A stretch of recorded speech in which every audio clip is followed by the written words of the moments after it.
প্ৰথম প্ৰতিক্ৰিয়া হিচাপে মই সদৌ আমাৰ দেৰগাঁও জিলা 12 নং জিলা পৰিষদৰ সদৌ সমূহ আমাৰ ভোটাৰ প্ৰেমী ৰাইজলৈ মই আন্তৰিক অভিনন্দন জ্ঞাপন কৰিছোঁ। তেওঁলোকে যি বিপুল ভোটেৰে মোক জয়ী কৰিলে মই সকলোলৈকে মই চিৰকৃতজ্ঞ হৈ ৰ'ম আৰু মই সকলোলৈকে মই আন্তৰিক শ্ৰদ্ধা জ্ঞাপন কৰিছোঁ।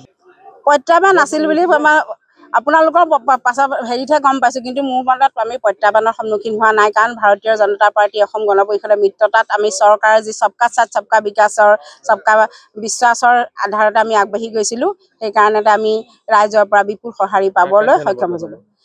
মাননীয় মুখ্যমন্ত্ৰী আমাৰ হিমন্ত বিশ্ব শৰ্মা ডাঙৰীয়া, আমাৰ ৰাজ্যিক সভাপতি আমাৰ দিলীপ শইকীয়া ডাঙৰীয়া, গোলাঘাট জিলাৰ সন্মানীয় আমাৰ চন্দ্ৰজ্যোতি ঠাকুৰ ডাঙৰীয়া আৰু আমাৰ কাজিৰঙা লোকসভা সমষ্টিৰ সাংসদ কামাখ্যা প্ৰসাদ তাছা ডাঙৰীয়াৰ লগতে আমাৰ সন্মানীয় দেৰগাঁও বিধানসভা সমষ্টিৰ বিধায়ক ভৱেন্দ্ৰ নাথ ভৰালীক মই মোৰ ফালৰ পৰা তেওঁলোকক কৃতজ্ঞতা জ্ঞাপন কৰিছোঁ।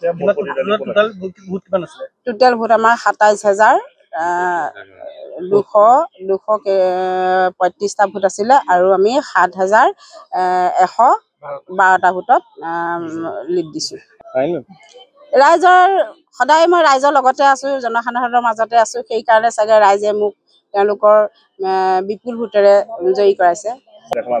সঁচাকৈ মই ক'ব লাগিব, মই দেৰগাঁও কাকডোঙা মণ্ডলৰ 2টা টাৰ্ম 6 বছৰ মই মণ্ডলৰ সভাপতি হিচাপে আমাৰ কাকডোঙা মণ্ডলৰ 63টা বুথত মই প্ৰতি ঘৰত সেৱা আগবঢ়াইছিলোঁ আৰু প্ৰতি ক্ষণতে আমাৰ দলীয় কাৰ্যকৰ্তাৰ লগতে আমাৰ ৰাইজৰ লগত মই সুখে দুখে আছিলোঁ। আৰু সেইকাৰণেহে মই ভাবিছোঁ আজি এই যি আমাৰ জয়ৰ যি যাত্ৰা, তেখেতসকলে মোক পুনৰ সেৱা জনাইছে বুলি মই ভাবিছোঁ। নিশ্চয় আমাৰ পৰিষদৰতো কাম কৰিবলগীয়া আছে, কাৰণ চৰকাৰ আমাৰ মাননীয় মুখ্যমন্ত্ৰী হিমন্ত বিশ্ব শৰ্মা ডাঙৰীয়াৰ লগতে আমাৰ কামাখ্যা প্ৰসাদ তাছা ডাঙৰীয়াৰ লগত সহযোগিতা কৰি আমি আমাৰ 12 নং জিলা পৰিষদৰ যি কৰণীয় কাম আছে সকলোৰে সহযোগিতা আগবঢ়াই সহমতত আমি আগবাঢ়ি যাব লাগিব।